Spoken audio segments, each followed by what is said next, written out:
Hello everyone, in today's video, I'm going to show you how to connect Supabase to Fastapi. First, log into Supabase and click on New Project. Once your project is ready, go to Settings, then API, and copy your project URL and add on public key. After that, create a table in your database. For example, make a table called Users and add fields like ID, name, and email. Next, set up your Fastapi environment. Open your terminal and install the required packages by typing pip install fastapi uvicorn supabase python-.nv.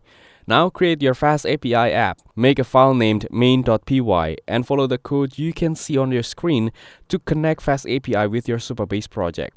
After that, create the a.env file to store your environment variables, add your project URL, and add on public key in this file as shown on the screen. Once everything is ready, run your server and open the server URL in your browser. If everything is connected correctly, you will see your Supabase data being accessed and displayed through your Fastapi app. That's it. Thanks for watching. Don't forget to like and subscribe for more videos.